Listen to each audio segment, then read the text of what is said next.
was, you know, he was in bits lying around all over the floor, and then there were all these people. Everybody, obviously there's somebody in it, who's a wonderful man called Barnaby, who's great. But and there's a man with a switch who operates the lights. And then there's Nick Briggs, who sits around the corner with his microphone, going to press the voice.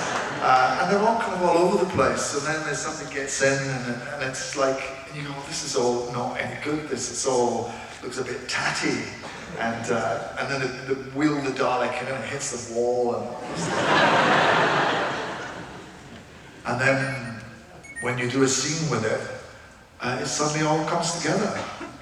And it was brilliant. So it was brilliant seeing a Dalek. So that was a wonderful moment, seeing the Dalek come to life. But I don't like to pick any moments other than I would say that the great moments are arriving and leaving. They're very strange, very special, and you know that they will never be replicated in any other way. So those are pretty special.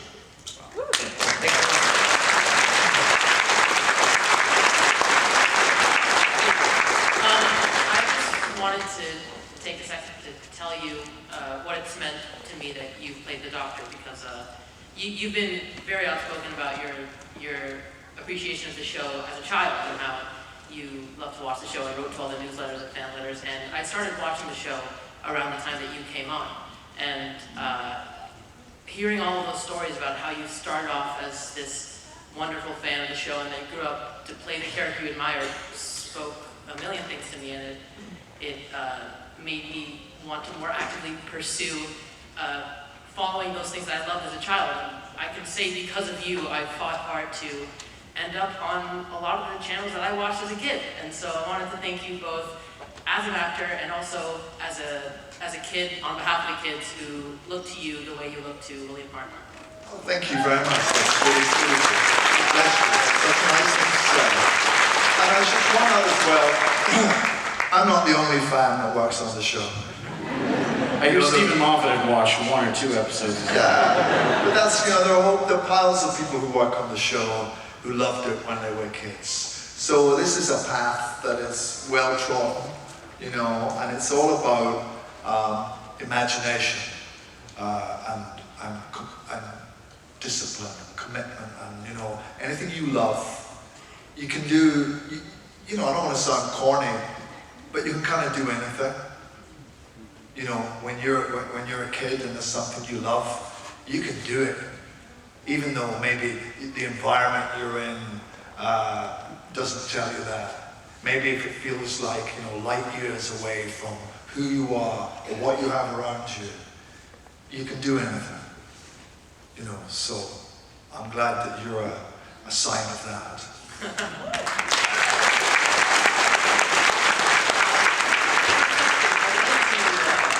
I was curious about the audition process for Doctor Who, because a lot of people have talked about theirs and how it was always covered in this like shroud of mystery. So I wanted to ask about your experience in particular, if you had that kind of shroud of mystery over it. Didn't know what you were auditioning for at the time. A shroud of mystery? No, because they phoned me and said, well, how would you feel about being the new Doctor Who? I said, well, that would be fun. I mean, let's be fair, all auditions should be like that. Yeah, that sounds fun. So, and then I said, well, what does that mean? How would I feel about being the new Doctor Who? Are you saying you are the new Doctor Who? Or are you saying, how would you feel about it? None of your business. Unless you're going to give me it.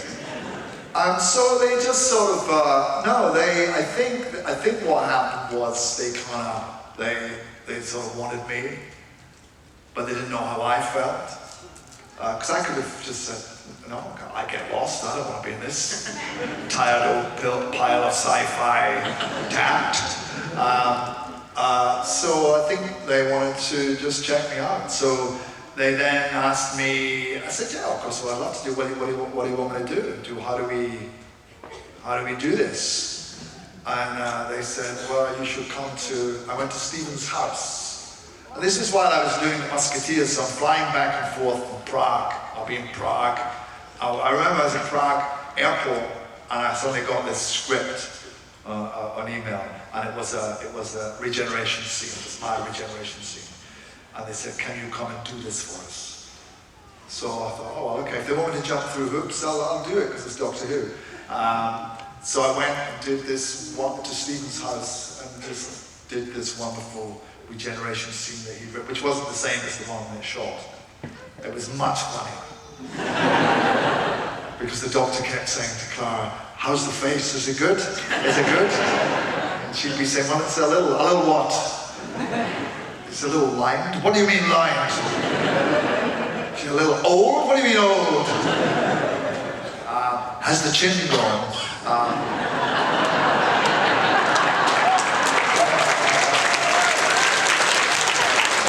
Stephen always did that. He always insulted you. He was insulting Matt. He always called Matt Chin Boy. Which, if that's a chin that's worthy of insult, I'd love to have that chin. And so he always put insults in the script that he would never have the guts to say to your face. Like about my eyebrows or the way I ran. He'd never say that to me in real life. So they made me do that. And it was, I did that, and it seemed to go on for hours. Because they kept saying, "Do it like this, do it like that, do it like that." So I did that.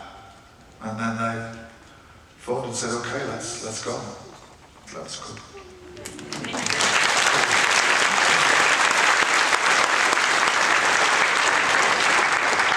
So like many of the other people here, I am a massive Doctor Who fan. And my first episode was actually the pilot. So thank you for getting me into this fandom and for being so incredible.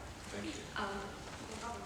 My question is, being a fan your entire life, I mean, you stepped into the role of the Doctor. But if you, as Peter, had the opportunity to be a companion to any Doctor and to experience the events of any episode, Doctor doesn't have to match the episode, who would it be, what episode would you be a part of, and why? If I wanted to be a companion in Doctor Who? Which Doctor, which storyline, what calls to you? I think I'd be Katie Manning, Claws of Axos.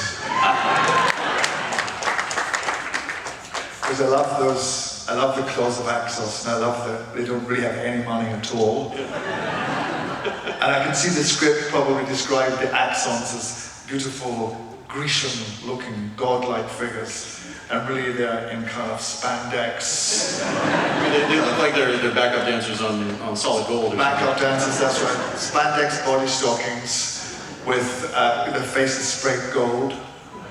And then they turn into rubber things with tentacles. And Katie has to scream at them a lot. But John saves her, so I think I'd be good at that. Be good at screaming.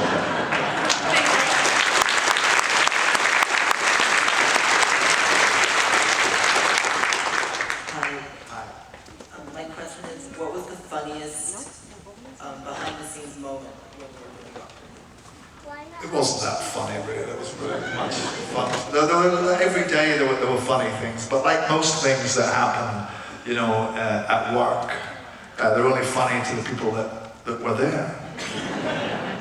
Because I would find out things about other people. There was somebody who was with a very favourite first assistant director who I discovered worked on another show when he wasn't doing Doctor Who, which was a terrible show.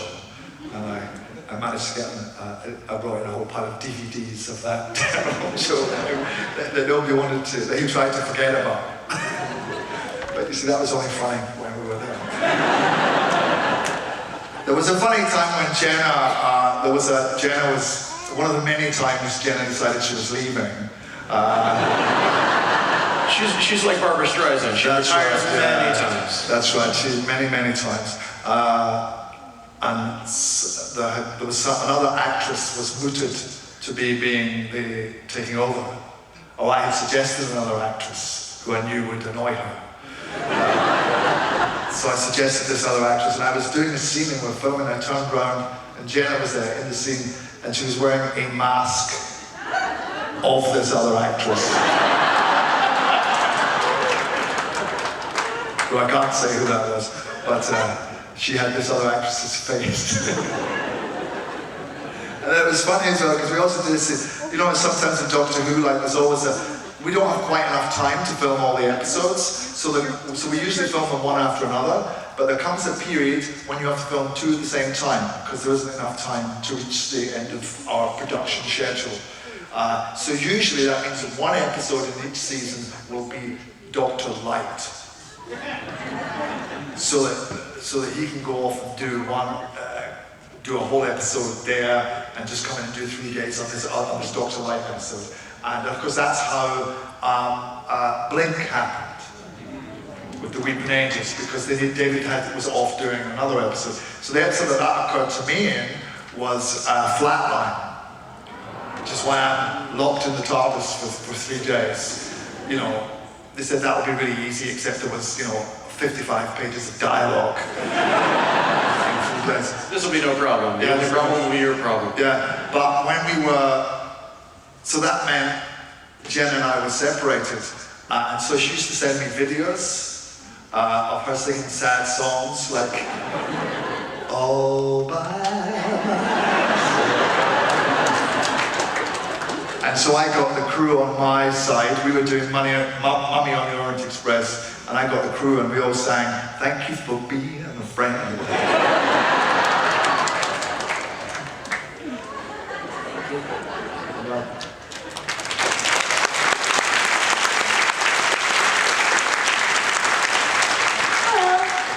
Welcome to Toronto, first of all. Thank you for coming to Fan Expo Canada. It really made my whole weekend. My question for you is, Peter, can you tell us a little bit more about the role you're having, like, involved you having your haircut? With my haircut? Yeah. No, I can't. We were at Boston last weekend, and friends of mine were texting me, "Is it true? Is it true about his lovely, beautiful hair?" Yeah, so I hope it's going to come back. It already is. But I can't, at the moment I can't tell you, not because I don't want to tell you, or because I'm not allowed to tell you, but I'm going to be completely bald. So they started it because they had to do some prosthetics. So they had to take my hair back. So I said, "Could you leave a little bit? Because I'm going to Toronto. I want to look good for the people there." And so they left a little bit. And we did some head casts and stuff, and then I came here. So that's why. But when I go home, it's gonna go again all the way. So when it can be known, we will definitely hear about this, I assume, yes?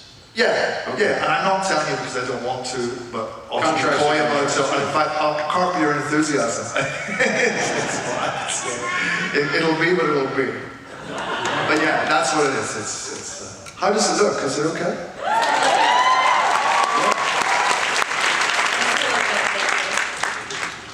Good, nice to see you. Hello, Peter. Hi. So I got a question. Let me start here. So your doctor met the first doctor. Which other doctor would you like to see your doctor interact with? I don't. What are the crossovers? Like, would you like to meet the 10th doctor, first doctor? No, I've never been a fan of the Doctor Meets Doctor stories, apart from the 3 doctors. I think there's sort of, it's diminishing returns. It's like what I was saying about mystery. I mean, it's the more, so is this going on forever? We're going to end up with, the 100th year special, and there's going to be like a TARDIS full of like 60 different actors. So I think that they, in a way, they sort of diminish the oddness and uniqueness of the idea, strangely. But I don't know, there's no way out of that. I don't know what the answer is. But the first one I liked, because it'd never been done. We'd never seen anything like that. It was extraordinary to see those 3 together. And of course also, William Hartnell was very ill, so couldn't actually come to the studio and do the shooting, so he had to go down and shoot at his cottage. And also John Pertwee and Patrick Trump went down there and did a photo shoot with him at his cottage, which is those pictures that you see. This is amazing. On a similar note, though, There's an ice cream van here somewhere. That's all right. perhaps on a similar note, are there other parts of Doctor Who history or other characters, companions, things that you would have liked to see the 12th Doctor get to visit for an episode or so? I always wanted to go to, because I had a very soft spot for it, I always wanted to go back to the Web Planet, which is an old episode with William Hartnell, which was, they very courageously, with no money and no time, said, well, let's take the Doctor to a planet of insects, of giant insects. Let's create a whole planet of insects. And they had some cardboard, and some cotton wool, and some paint, and a little bit of fiberglass, and they tried to make a world which, as a 7-year-old kid, was the most enthralling, amazing place when I saw it. With these creatures called the Zarbi and the Menoptera, which were these strange moth-like creatures that spoke and sing-song whispers. And I never saw it again until I became the Doctor, and I thought, I better go and have a look back at all these things. And it wasn't as great as I remember. So I would have liked to have paid tribute to it by having it CGI'd. Well, maybe Big Finish will do something about that. You're a fantastic actor, and I know you're a movie fan, so I was just wondering if you could name your favorite movie quote. My favorite movie quote? Yes, sir. You mentioned Withnail and I earlier, and that movie is full of memorable stuff. Oh, I love Withnail and I. It's full of the most fabulous lines. I love Uncle Monty, who's a rather elegant older gentleman who's very rich and rather delicate. And he says, as a youth I wept in butcher's shops, which is a great kind of very elegant. I like, you know, Casablanca. Yeah, that movie's full of quotes. Huh? That movie's full of quotes. That movie's full of quotes, you know. Funnily, so many that are misquoted, and that's the way that people think that they're. That's why I was frightened to say them. You can never Like go to say- wrong. You can never go wrong with Here's Looking at You Kid. You go with what? You can never go wrong with Here's Looking at You Kid. I Or can't we'll hear what always, you say. Oh, who's looking at you? or Yeah. we'll always have parents. I like the Hill of Beans thing. Oh, that whole scene. is- Yeah. Oh, and of course the fabulous and late Rutger Hauer in Blade Runner and those fabulous things that he wrote. But my favourite quote is not a very family-friendly one. I love when. I mean, we're at the end of the show. They can't fire me at this point. So. No, I love I'm in a film called Dangerous Liaison, so I have a small part. John Malkovich plays a part called Valmont, Viscount Valmont, and he says, I have no illusions, I lost them on my travels, which I thought was incredible, and also rather Doctor Who-ish, I thought. Thank you, Peter. Hey, what's your name? My name is Lee. Let's hear it for her. Thank you.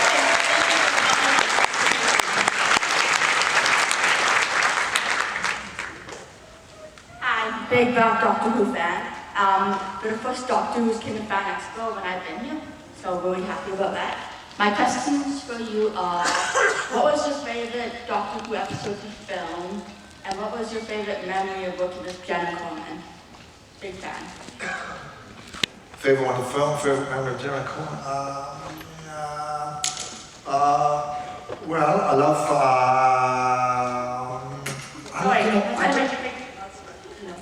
No, I don't like to. I don't like to isolate one and say that you know this was You better. just say one percent. Or maybe was there a kind of episode to film that was particularly enjoyable? Well, I always liked when we had a lot of stuff to do together, which was fun. I liked Listen. I thought Listen was great because That's a good one. because it was very mysterious. But Jenna was great. She was. I mean, you know, Jenna was the first person to show me around the TARDIS. Yes. You know, because when I arrived to begin the job, and she'd already been there, so she showed me where everything was. She got it all wrong, obviously. But yeah, no, we had a lot of great times together. I love the Robin Hood one, was my favorite. Which one? The one with Robin Hood.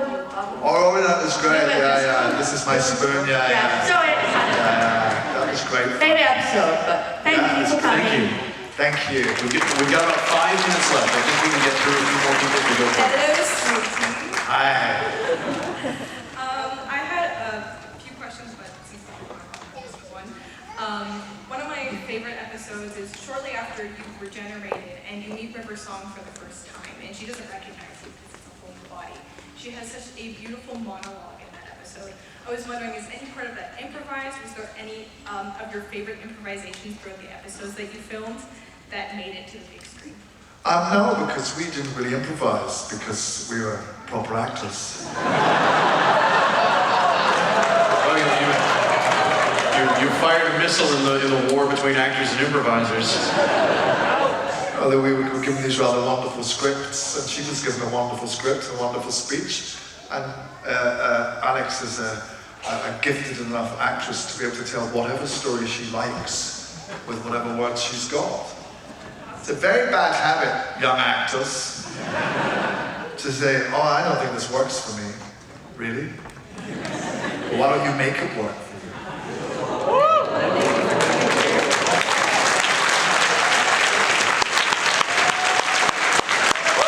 Real quick. We're going to get a little bit more. Someone kind of mentioned it earlier, but you won an Oscar for writing and directing a short film. How come you don't make more movies, like more direct and make films now? Well, that's a long story.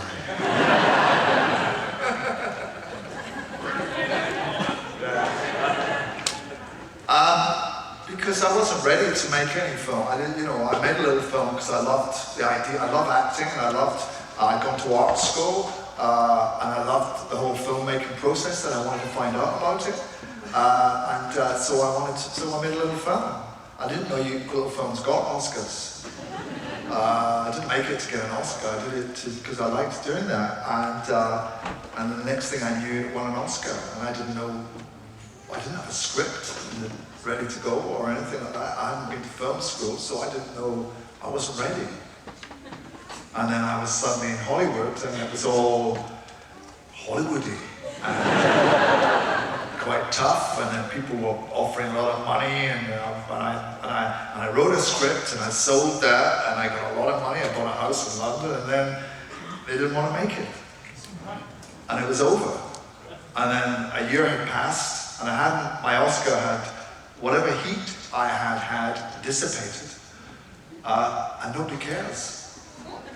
So then you're back at the start. I thought, well, I only wanted to make a little film. I didn't want to become, Steven Spielberg or anything. So that's the short version. So I've got good news, bad news, and good news once again. The good news is that I think this has been a wonderful end to Fan Expo Canada 25, yes? Sadly, we are out of time for questions, but the good news that I have on top of it is that Peter is going to be back at his table for a limited time, so he will be there to see you. To wrap things up, could you tell me a little bit about what it's been like meeting fans at your table at these conventions? Do you have memories from the first one of these conventions that you did? And what it's been like getting that kind of energy from the people who have watched you and loved you? Well, what's extraordinary is you don't, people say, oh, it must be very tough, you're there all day long. Come on. So people just sitting at the table and people are coming up telling you that you're great. And you get paid for it? Come on, what kind of a job is that? It's brilliant. But what I would say is when we make the show, anybody who makes a show, they're doing it in isolation. We were making it in the UK, far away from the rest of the world, and you just put your head down and you get on with the show, and you don't realize the power that it has out to the world. I'll tell you one very quick story. Everyone here in Toronto has been fantastic. Such kindness, such warmth. Thank you so much for that. And we meet people who are crazy about Doctor Who. We meet people who are crazy. We meet people who are having fun, who are not having fun, who are moaning about the prices, who are thrilled to be there, blah, blah. But once I met a lady, this was just an example of how the show reaches out. And she said to me, and she couldn't speak because she was overcome with emotion. It wasn't because I was there. It was because, as I learned, she had a child who suffered from a very difficult medical condition, and that medical condition demanded a lot of procedures, which freaked them all out. And she said that every time they were on the eve of a procedure, they would, as a family, recite "Fear is a superpower" speech from Leslie. And she said that got them through it. And that's such a great testament to Stephen Moffat's writing and to the power of Doctor Who and of good things in the world. So that's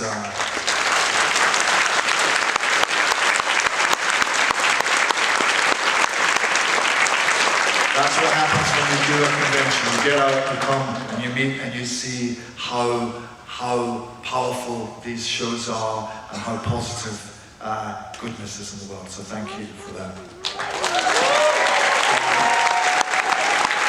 One last thing, they put out a survey at the end of the show every year, and they want to know your feedback, what you liked, what you didn't like, and so on. If this was a wonderful end to the convention, tell them that. They want to hear what you loved. Usually people focus on constructive criticism, but tell them if you love this man and what he brought to Toronto, and that you want him back. Let's blow the roof off this place one last time for